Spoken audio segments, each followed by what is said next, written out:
Hello बच्चों, मैं आपका सनी भैया और आप आए हैं सनी कॉमर्स क्लासेस में, जहां पर ये कॉस्टिंग एक अलग ही अंदाज में।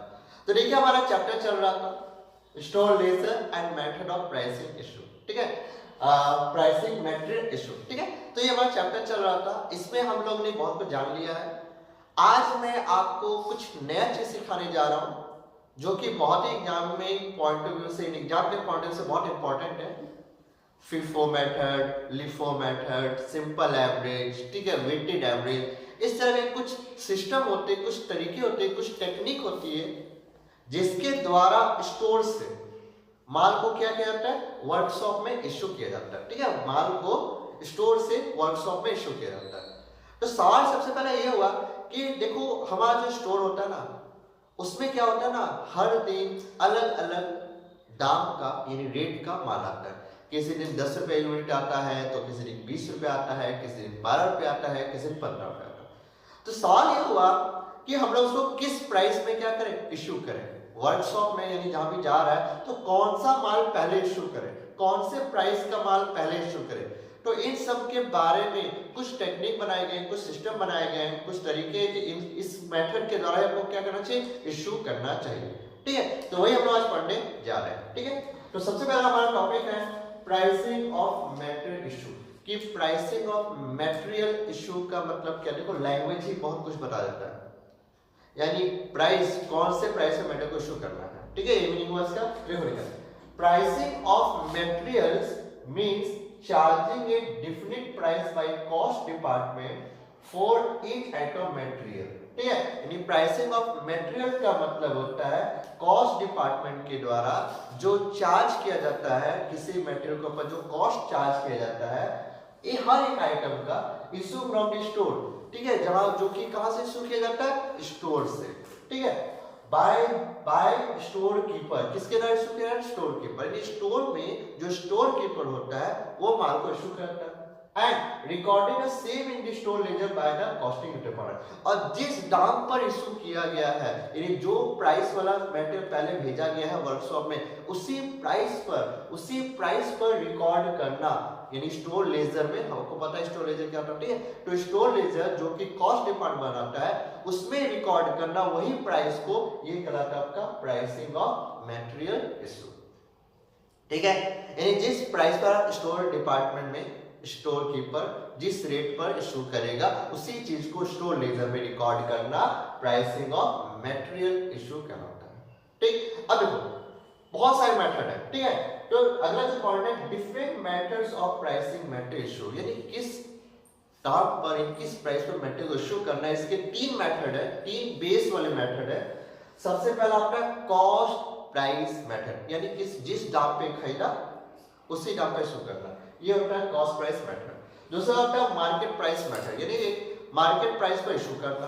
तीसरा होता है स्टैंडर्ड प्राइस मेथड, जिसको स्टैंडर्ड डिसाइड किया जाता है और उसके बाद इशू किया जाता है। तो ये 3 तरह के मेथड होते हैं जिसके द्वारा हम मटेरियल को क्या करते हैं, मटेरियल को इशू कर पाते हैं प्राइस में। ठीक है, लेकिन हमें ये दोनों बिल्कुल नहीं पढ़ना है, हमें पढ़ना है कॉस्ट प्राइस मेथड। ठीक है, कॉस्ट प्राइस मेथड में पढ़ना है। अब कॉस्ट प्राइस मेथड में जो हमें पढ़ना है, उसमें सबसे पहला आता है FIFO मेथड। FIFO मेथड का फुल फॉर्म होता है फर्स्ट इन फर्स्ट आउट, यानी जो पहले आएगा उसको पहले निकाला जाएगा। अगला आता है LIFO method, LIFO, LIFO method, last in first out, जो लास्ट में आएगा पहले उसको निकाला जाएगा, ये कहलाता है LIFO मेथड। अगला आता है एवरेज मेथड, एवरेज के बेस पर, यानी प्राइस की एवरेज करके हम लोग निकालते हैं। इसके अंदर 2 में आएंगे, सिंपल एवरेज मेथड और वेटेड एवरेज मेथड। ये चारों चीजें जो है, यानी ये 2 और ये नीचे में 2, ये चारों चीज आपको बनाना सीखना होगा, उसके बाद जानेंगे। तो फिलहाल अभी हम लोग क्या स्टार्ट करेंगे, अभी हम लोग स्टार्ट करेंगे कि FIFO मेथड किसे कहते हैं। ठीक है, कि FIFO मेथड किसे कहते हैं, इसके बारे में हम लोग अभी पढ़ना स्टार्ट करेंगे। ठीक है, तो वीडियो को पॉज कर दीजिए।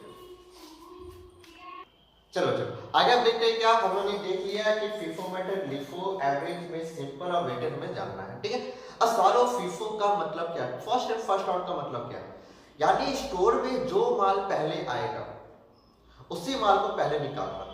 ठीक है, उसी माल को पहले वर्कशॉप, यानी जहां पे हमारा प्रोडक्शन का काम हो रहा है, वहां भेजना, वो कहलाता है हमारा फर्स्ट इन फर्स्ट आउट। ठीक है, यानी जो माल पहले आएगा उस माल को पहले हम लोग क्या करेंगे, इश्यू कर देंगे वर्कशॉप में। इस प्रोसेस को बोला जाता है फर्स्ट इन फर्स्ट आउट। तो देखो क्या लिखा है, फर्स्ट इन फर्स्ट आउट। अगर लाइट कलर से नजर नहीं आया तो मैं पढ़ दे रहा हूँ, first in first out method, FIFO लिखा हुआ है, ठीक है।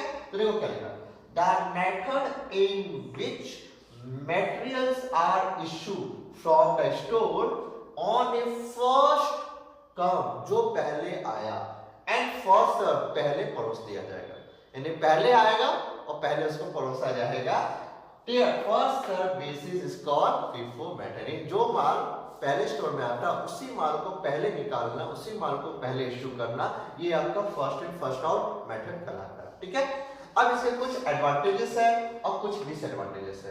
अब एडवांटेजेस क्या है, देखो पहला एडवांटेज हमेशा सब में, चाहे वो फीफो हो, चाहे लिफो हो, चाहे वो सिंपल हो, चाहे वेटर, एक चीज हमेशा लिखो, it is very simple and easy to operate. ये वर्ड हमेशा मानना है, ठीक है। तो देखो पहला एडवांटेज क्या है, FIFO method is simple to understand and easy to operate. FIFO method बहुत ही सिंपल होता है, बहुत ही आसानी से समझा जा सकता है और आसानी से उसको बिजनेस में ऑपरेट भी किया जा सकता है, ठीक है। तो बहुत ही सिंपल मेथड होता है। इन केसेस ऑफ फॉलिंग प्राइसेस, यानी जब प्राइस गिरता है ना मार्केट में, जब प्राइस गिरता है, दिस मेथड गिव्स बेटर, इसका ये मेथड सबसे बेस्ट रिजल्ट आपको प्रोवाइड करता है, ठीक है। जब मार्केट प्राइस गिरता है तो ये मेथड आपको ज्यादा बेटर रिजल्ट देता है। As the quantities in stock represent the latest price purchased, यानी जो क्वांटिटी हमारे स्टोर में बची हुई होती है, जो क्वांटिटी हमारे स्टोर में बची हुई रहती है, वो हमारे लेटेस्ट प्राइस को, कि यही माल खरीद के अभी जस्ट आया है, यानी अभी ताजा अभी ये माल हम लोग खरीद के लेके आए, लेटेस्ट परचेस को दिखाता है। तो ये तीन इसके एडवांटेज। पहला, फीफो बहुत ही सिंपल मेथड है, आसानी से ऑपरेट किया जा सकता है। जब मार्केट प्राइस गिरता है तो ये मेथड बहुत ही अच्छा बेटर रिजल्ट देता है। और तीसरा वाला क्या, कि हमें जो स्टॉक में माल पर रहता है वो हमारे लेटेस्ट परचेस प्राइस को दिखाता है। अगला है डिसएडवांटेज। अब डिसएडवांटेज क्या, ध्यान समझिएगा, the issue price may not reflect current economic value, यानी स्टोर डिपार्टमेंट से जो भी माल इश्यू किया जाता है वो आपका करंट वर्जन का नहीं होता, यानी वो पुराना होता है। क्योंकि देखो हमारे पास अभी माल आया, फिर थोड़े बाद माल आया, फिर थोड़े बाद आया, फिर थोड़े बाद आया, तो पहले तो वो माल निकालेंगे ना जो भैया पहले आया था, तो वो हमारे करंट मार्केट प्राइस को रिप्रेजेंट नहीं करता है। अगला है, दिस मेथड इज इम्प्रॉपर, ये मेथड इम्प्रॉपर हो जाता है, बेकार हो जाता है, घटिया हो जाता है। कब, if many lots are purchased during the period at different price, जब आप ढेर सारा माल अलग अलग रेट का, अलग अलग प्राइस का जब एक ही बार खरीदते हैं ना, कोई 10 का, 20 का, 15 का, 16 का, 18 का, 19 का, इस तरह का एक ही टाइम में आप डिफरेंट लॉट्स यानी डिफरेंट माल मंगाते हैं, डिफरेंट बोरे वाले माल मंगाते हैं, ठीक है, और सबकी प्राइस भी अलग अलग होती है, तो उस समय ये मेथड एकदम बेकार हो जाता है। इसको रिकॉर्ड करने में बहुत सारी प्रॉब्लम फेस करनी पड़ती है, ठीक है। तो ये इसका क्या हमारा डिसएडवांटेज। तो फीफो मेथड आपको समझ में आ गया कि क्या है, एडवांटेज क्या है और डिसएडवांटेज क्या है, ये आपको समझ में आया। अब हम लोग क्या करेंगे, इसको हम एक सवाल बनाएंगे कि फीफो मेथड के सवाल कैसे बनाया जाए। बहुत ही आसान है, इसको ध्यान से देखिएगा। अब क्या करते हैं, हम लोग फीफो मेथड को बनाते हैं कि फीफो मेथड के सवाल कैसे बनाए जाते हैं, ठीक। तो देखो मैंने फॉर्मेट पूरा खींच के रख दिया है, आप लोग ध्यान से देखिए कि फॉर्मेट बना कैसे है, ध्यान दीजिएगा पूरा बोर्ड में, ठीक है। तो हमने सबसे पहले ऊपर लिख दिया store ledger account FIFO method बना रहे हैं, इसमें मैंने लिख दिया फीफो मेथड। उसका देखो हमारा पूरा का पूरा एक फॉर्मेट रेडी किया हुआ है, उसे ध्यान से बारीकी से देखिए कि फॉर्मेट कैसे बनाया गया है, ठीक है। अच्छा, सबसे पहला जो है डेट का कॉलम है, यहाँ हमारा रिसिप्ट लिखा हुआ है, यहाँ हमारा इश्यू लिखा हुआ है और यहाँ हमारा बैलेंस लिखा हुआ है, और ये हमारा कॉलम है रिमार्क, ठीक है। उसका देखो हमारा नीचे में क्या है, देखो यहाँ पे हमारा गुड्स रिसीव्ड नोट का एक कॉलम खिंचाया गया है, यहाँ पे क्वांटिटी का कॉलम खींचा गया है, यहाँ पे एक रेट का कॉलम खींचा गया है, यहाँ पे एक अमाउंट का कॉलम खींचा गया है। जीआरएन का नंबर का मतलब गुड्स रिसीव्ड नोट याद रखिएगा। एसआर नंबर, इसको मैंने आपको बताया था, स्टोर रिक्विजिशन नोट नंबर, ठीक है। ये सब वीडियो आपकी बोला जाए 11th क्लास में हुई है, ठीक है। तो इसलिए आपको 11th क्लास से 12th क्लास जुड़ा हुआ है, याद रखिएगा 11th क्लास से आपका 12th क्लास जुड़ा हुआ है, और इसका मैंने रिवीजन भी करवा दिया था, तो ध्यान दीजिएगा सब चीजों पर, ठीक है। अच्छा, तो ये हो गया स्टोर रिक्विजिशन नोट नंबर, ये क्वांटिटी है, यहाँ पे रेट होगा, यहाँ अमाउंट का कॉलम। फिर बैलेंस में क्या है, क्वांटिटी है, रेट है और अमाउंट है, और लास्ट में कुछ नहीं है, ठीक है। यानी लास्ट में बोले रिमार्क है। तो ये पूरा फॉर्मेट है, यानी रखिएगा रिसिप्ट का कॉलम में, यानी रिसिप्ट के घर में, ठीक है, आपको 4 घर बनाने हैं, इश्यू के घर में भी 4 घर बनाने हैं, और बैलेंस के घर में आपको 3 और घर बनाने पड़ेंगे अंदर में, ठीक है। फॉर्मेट देख लो कैसा है। अगर यहाँ पे लाइट कैसे नजर नहीं आया तो मैंने बोल भी दिया है, ठीक है। अब क्या करना, एक सवाल बनाते हैं, तो सवाल देखते हैं कि FIFO मेथड में सवाल कैसे बनाया जाए। तो देखिए जल्दी से सवाल आपके स्क्रीन पर एक सवाल नजर आएगा, देखो लिखा है क्या, from the flowing information prepare a store ledger account under first in first out, यानी FIFO मेथड। लिखा हुआ है 2017 1 जनवरी को ओपनिंग बैलेंस खाया पहले से 1000 यूनिट 2 का रेट से @(2) 2 का रेट से खड़ा है। 10 जनवरी को आपने 600 यूनिट 2 रुपया 10 पैसा का खरीदा। 12 तारीख को आपने 1200 यूनिट को इशू किया। देखो यूनिट इशू किया, लेकिन कैश प्राइस पे क्या नहीं लिखा, क्योंकि वो तो हमें पता होगा, वो हमें देखना है। फिर 22 तारीख को हमने 800 यूनिट्स @(2.220 यानी बोले 2 रुपये 20 पैसा के हिसाब से खरीदा। 25 तारीख को हमने 600 यूनिट इशू कर दिया, और 31 तारीख को हमने 400 यूनिट इशू कर दिया, ठीक है। और ये हमें बोला क्या, स्टोर लेजर बनाने, वो भी FIFO मेथड से। तो जल्दी से आप लोग स्क्रीनशॉट ले लो, और स्क्रीनशॉट लेने के बाद पहले क्वेश्चन लिख लीजिएगा, उसके बाद बनाइएगा, ठीक है। तो जल्दी से ले लो स्क्रीनशॉट। चलो आई होप कि आपने स्क्रीनशॉट ले लिया है, अब भी हट जाएगी। चलो बच्चों अब क्या करना, वो देखो हमारा फॉर्मेट रेडी है यार ना। इसको बनाते समय नजर हटी दुर्घटना घटेगी, इसको बहुत ही बारीकी सबको बनाना है, ठीक है। मेरा तरीका देखना मैं कैसे करने वाला हूँ। सबसे पहले क्या लिखा है, 1 जनवरी 2017 को हमारा ओपनिंग बैलेंस खड़ा है 1000 यूनिट का। तो देखो मैं यहाँ पे लिखा, ध्यान दीजिएगा, तारीख देखिए मैं कैसे लिख रहा हूँ। 1 जनवरी 2017 को हमारा पहले से बैलेंस खड़ा है, यानी हमारा रिसिप्ट तो कुछ नहीं हुआ। तो देखो मैं डैश डैश डैश दिया, हमने इशू किया नहीं से, हमने इशू नहीं किया, डैश डैश डैश। हमारा बैलेंस खड़ा है पहले से 1000 यूनिट का, हमने लिखा यहाँ पे 1000 यूनिट, ठीक है। 1000 क्या रेट से खड़ा है सर, 2 रुपया का रेट से खड़ा है, हमने लिख दिया 2 का रेट से। टोटल कितना हो गया हमारा अमाउंट सर, हमारा अमाउंट 2000 रुपया, मैंने 2000 लिख दिया। अच्छा ये हमारा रिमार्क में क्या जाएगा, ये हमारा है ओपनिंग बैलेंस। क्या है हमारा ओपनिंग बैलेंस, इसे मैंने लिख दिया वहां पे ओपनिंग बैलेंस। क्लियर बात को, कोई दिक्कत है तो सबको समझ में आया। चलो अगला देखना, 10 तारीख को हमने माल खरीदा है, ठीक है। हम क्या लिखेंगे 10 तारीख लिखेंगे, लेकिन 10/1/17 को हमने माल परचेज किया, ऑब्वियसली रिसिप्ट कॉलम में एंट्री होगी। अच्छा कितना हमने खरीदा 600, हमने क्वांटिटी घर में लिख दिया 600 यूनिट खरीदा। कि क्या रेट से खरीदा, 2 रुपया 10 पैसा रेट से खरीदा। कितना, 2 रुपया 10 पैसा रेट से खरीदा। तो अब मुझे बताओ 600 यूनिट है, ठीक है, 600 यूनिट को आप 2 रुपया 10 पैसा का रेट से खरीदा, यानी कितना हो गया 1260, ठीक है। तो हमने क्या किया 1260 यहाँ लिख दिया, 1260 रुपया लिख दिया। बोलो कोई दिक्कत, क्या हमने उसने इशू किया, कुछ इशू किया नहीं। इशू के घर में क्या हुआ देखो, डैश डैश डैश। यार ना ये सीधा सीधा जाना चाहिए, मेरा बोर्ड है तो ऊपर नीचे हो सकता है, लेकिन आपका कॉपी में एकदम सीधे स्ट्रेट फॉरवर्ड में जाना चाहिए, याद रखिएगा, ठीक है। अब बैलेंस देखो कैसे लिखेंगे, बैलेंस बहुत कमाल का आपको देखने को मिलेगा, ध्यान से सुनिएगा। बैलेंस कैसे लिखना है, आपको बैलेंस कैसे लिखना है, सबसे पहले आपको जो पुरानी बोरी पड़ी हुई है, यानी पुराना जो यूनिट पड़ा हुआ है, जो कि कितना है 1000 यूनिट, तो 1000 यूनिट पहले लिखना पड़ेगा कि 1000 यूनिट मेरा माल पहले से पड़ा हुआ है 2 रुपया का रेट से, जिसकी कीमत है पूरी पूरी 2000। क्या आपको फिर आपने क्या खरीदा, 600 का नया माल खरीदा, 600 का नया माल खरीदा।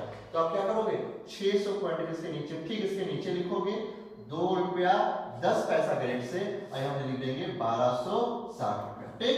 अब याद रखिए पेंसिल से ऐसा करना बिल्कुल मत भूलिएगा। देखो पेंसिल से आपको इसको ऐसे करना पड़ेगा कि ये दोनों साथ साथ है, ठीक है। याद रखिएगा आपका माल जो पहले खरीदा पहले उसको ऊपर में रखना है, जो नया माल आएगा उसको नीचे रखना है। ऐसे ही बिजनेसमैन करता है, जो माल पहले आता है पहले उसी माल को निकाला जाता है, ठीक है। तो जैसे जैसे बोरी आती है वैसे वैसे उसको सजाई जाती है, तो हमने बोरी सजा दी है, ठीक है। अब देखो क्या हुआ, 12 तारीख को 1200 यूनिट इशू किया, 12 तारीख को 1200 यूनिट इशू किया। तो देखो ध्यान से देखिए, ऐसा लिखना है, यहां मत लिख दीजिए डेट, मतलब यहां जब जाते जाइए तो टकरा जाइएगा उससे, ठीक है, वहां से हमेशा तो गैपिंग करके लिखना है। तो देखो तारीख हमारी कितनी थी 12 तारीख, तो मैं थोड़ा नीचे करके लिख रहा हूँ 12/1/17 को हमने इश्यू किया, यानी रिसिप्ट के घर में तो कोई एंट्री नहीं बनेगी, रिसिप्ट के घर में एंट्री नहीं बनेगी, किसके घर में बनेगी, इश्यू के घर में। कितना यूनिट इश्यू करना है, सिर्फ 1200 यूनिट इश्यू करना है। कितना यूनिट इश्यू करना है, 1200 यूनिट इश्यू करना है। अब 1200 यूनिट इश्यू करना, आप सोचो जब आप किसी दुकान में जाओगे और जाके बोलोगे कि भैया हमको माल चाहिए, तो पहले वो कौन सी बोरी खोलेगा, पुरानी बोरी, यानी पुराना जो बोरा पहले से पड़ा होगा पहले उससे माल निकाल के देगा। फिर अगर उस बोरा में माल पूरा हो गया फिर भी आपका खत्म नहीं हुआ, यानी बोरी खत्म हो गई लेकिन माल अभी भी देना बाकी, तब वो दूसरी बोरी खोलेगा आपके लिए। समझे ना बात को, ठीक है। तो सबसे पहले 1200 यूनिट इश्यू करना है, कितना 1200। तो 1200 के लिए सबसे पहले ये बोरी से निकलेगा माल, देखो 1000 जो रखा हुआ इस बोरी से पहले माल निकलेगा। तो हम क्या लिखेंगे, क्वांटिटी में लिख देंगे 1000, ठीक है। क्या रेट से, सर 2 रुपया का रेट से। कितना हो गया, सर 2000 हो गया। बोलो कोई दिक्कत है, कोई दिक्कत नहीं ना। अच्छा देना कितना, 1200। कितना देना, 1200। 1200 अभी कितना रेशो किया, सिर्फ 1000, अभी 200 और देना है। तो 200 के लिए कौन सी बोरी खोलेंगे, अब ये 600 की जो बोरी पड़ी हुई है इसमें हाथ लगाएंगे।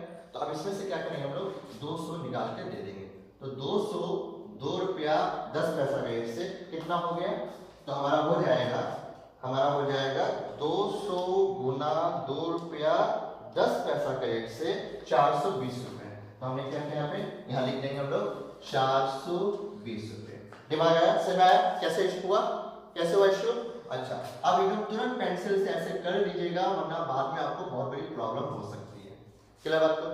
अब क्या सोचो, माल, अब देखो बैलेंस कितना बचा, बैलेंस कितना बचा भैया, 1000 का बोरी तो पूरा खत्म हो गया, 600 की बोरी पड़ी थी, 600 में तो हमने 200 इश्यू कर दिया, बचा कितना 400। कितना बचा 400। अब ये हम लोग 400 यूनिट लिखेंगे, क्या रेट से, सर 2 रुपया 10 पैसा, ये रेट से। तो देखो 400 यूनिट 2 रुपया 10 पैसा का रेट से 840 हो गया। हमने यहाँ पे 840 लिख दिया। बोलो समझ में आया, समझ में आया, कितना आसान है, एकदम सिंपल है, कुछ भारी नहीं है, एकदम आसान है, ठीक है। अब देखो क्या हुआ, फिर से सुनो, 22 तारीख को हमने 800 यूनिट और माल खरीदा, 22 तारीख को। चलो 22 तारीख लिखते हैं, ठीक है। तो नीचे जाके लिखेंगे 22/1/17 को हमने माल खरीदा, यानी 25 के, यानी रिसिप्ट घर में एंट्री बनेगी। कितना माल है, 800। तो हमने क्वांटिटी घर में, देखो क्वांटिटी के घर में 800 यूनिट लिखेंगे, क्या रेट से, 2 रुपया 20 पैसा रेट से। तो हम कहेंगे क्या, हमारा 800 गुना 2 रुपया 20 पैसा का रेट से हो गया 1760। क्या हमने इस तारीख को इश्यू किया, कुछ नहीं इश्यू नहीं किया। तो इश्यू घर में क्या होगा, डैश डैश और डैश, ये होगा, ठीक। अब बैलेंस कैसे खड़ा करना, फिर से तो समझो बैलेंस कैसे करना। पहले पुराना बोरी पहले कितना था, बड़ा सर 400 पे पड़ी हुई है, 400 हमने लिख दिया 2 रुपया 10 पैसा करके, यानी 840 रुपया। बोलो फिर निकल जाता है। फिर हमने नया माल खरीदा, नया माल कितने का हमने रिसिप्ट किया, 800 का। हम यहाँ पे लिख देंगे 800 यूनिट 2 रुपया 20 पैसा का रेट से, जो कि 1760, ठीक है। अब क्या करना है, अब भैया दोनों को ध्यान दीजिए, हमें क्या करना है, दोनों को पेंसिल से जरूर कर दीजिएगा ऐसे, वरना दिक्कत हो जाएगी आगे, ठीक है। मैंने आपसे कर दिया, ठीक है, दोनों साथ साथ है। अब देखो अगला क्या बोला, अगला बोला 25 तारीख को हमने 600 यूनिट इश्यू किया, 600 यूनिट इश्यू किया। चलो 25 तारीख को ये हमने यहाँ पे थोड़ा नीचे करके लिख दिया 25/1/17 हमने इश्यू किया। तो रिसिप्ट के घर में तो कुछ नहीं होगा, इश्यू के घर में होगा। अच्छा अब देखो कितना करना है, 600 यूनिट। अब दिमाग लगाओ, पहले कौन सी बोरी खोलेंगे, ये वाली ना, ये 400 वाली बोरी है पड़ी हुई, पहले से को खोलेंगे, फिर दूसरा को हाथ लगाएंगे। तो बताओ क्या 600 इसमें से जाएगा, नहीं, तो 400 निकले, 400 दे देते हैं इसमें से। तो 400 पहले मैंने क्या किया, इश्यू कर दिया, 400 यूनिट 2 रुपया 10 पैसा का रेट से हमने इश्यू कर दिया 840। के लिए बात के लिए भाई, ठीक है सर, हाँ के लिए हो गई। अच्छा और कितना देना है सर, 200 देना है। ये बोरी तो खत्म, और कौन से बोरी में से देंगे, ये जो 800 है, इसमें से हम लोग 200 निकालेंगे 2 रुपया 20 पैसा का रेट से, ठीक है। तो 200 यूनिट 2 रुपया 20 पैसा का रेट से हमारा हो गया 440। हमने यहाँ पे लिख दिया 440। बोलो कोई दिक्कत आता है, कोई दिक्कत नहीं ना, चलो ठीक है। अब इसको पेंसिल से जरूर ऐसे कर दीजिएगा, ठीक है। तो ये हो गया हमारा। अब आप बताओ बैलेंस कितना बचा, 400 तो हमारा खत्म हो गया, 800 में भैया हमने 200 और शुरू कर दिया, कितना बचा सर 600 बचा। तो 600 जो यूनिट है क्या रेट से है सर 2 रुपया 20 पैसा का रेट से है।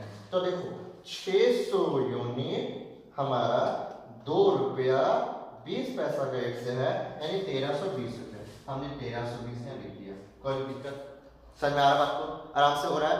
चलो थोड़ा देखते हैं। अब 31 तारीख को फिर से हमने इशू किया, तो थोड़ा सा नीचे करके लिखेंगे 31/1/17 को हमने फिर से इशू किया। तो रिसिप्ट के घर में तो डैश डैश चला रहा है, कितना इशू किया 400।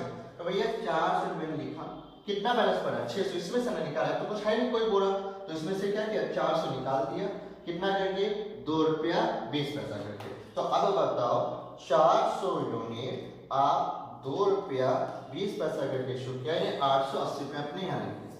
ठीक है, ठीक खत्म। अच्छा अब बताओ 600 में 400 यूनिट इशू कर दिए हैं, तो बचा कितना यूनिट 200 यूनिट। तो 200 यूनिट क्या रेट से 2 रुपया 20 पैसा। तो 200 यूनिट 2 रुपया 20 पैसा, तो कितना आएगा मेरा 440 रुपये आएगा। क्या आएगा 440 रुपये आएगा। और ये हमारा पता क्या है, ये हमारा क्लोजिंग बैलेंस है। क्लोजिंग बैलेंस मैं शॉर्टकट लिख रहा हूँ, क्लोजिंग बैलेंस हमारा कितना आया 440 रुपया हमारा क्लोजिंग बैलेंस बना हुआ। बात समझ आई आपको, बात समझ आई कैसे बनाया हमने। ठीक है, तो 440 हमारा क्लोजिंग बैलेंस बना हो गया। तो इस तरह करके क्या बनाया जाता है, हमारे फीफो मेथड के सवाल बनाए जाते हैं। समझ में आया बात को। ठीक है, तो अब समझो इसको आप आराम से उतारिएगा। आई होप कि आपको समझ में आया होगा। बहुत ही आसान है फीफो मेथड। ठीक है, आज फीफो मेथड मैंने आपको सिखाया, अगली वीडियो में आपको लिफो सिखाऊंगा, फिर सिंपल, फिर वेटेड, और हमारे टॉपिक खत्म हो जाएगा। ठीक है, तो बहुत ही आसान है फीफो मेथड। अब इस तरह के सवाल आप प्रैक्टिस करो, दम लगा के प्रैक्टिस करो, बहुत ही आसान है। ठीक है, और अगर मेरे YouTube चैनल को जिन लोगों ने वीडियो सब्सक्राइब नहीं किया है वो जल्द से जल्द मेरे YouTube चैनल को सब्सक्राइब कर दे, और वीडियो पसंद आ रही है तो लाइक देना बिल्कुल भूलिएगा नहीं। ठीक है, बेल आइकन जरूर दबा दीजिए ताकि मैं जब भी वीडियो अपलोड करूं आपको मेरी नोटिफिकेशन चला जाए। और इस वीडियो को जितना हो सके अपने दोस्तों के साथ, फ्रेंड के साथ शेयर करें। ठीक है, आज के लिए अपना काफी है, इसको उतारिएगा। चलिए अलविदा करने का वक्त हो गया। Tata bye bye, see you, good night, सबक है, शुभ रात्रि, थैंक यू। मैं हट रहा हूँ, आप पहले इसको उतारिए, उसके बाद ही वीडियो बंद होगी। ठीक है, आप उतारो आराम से।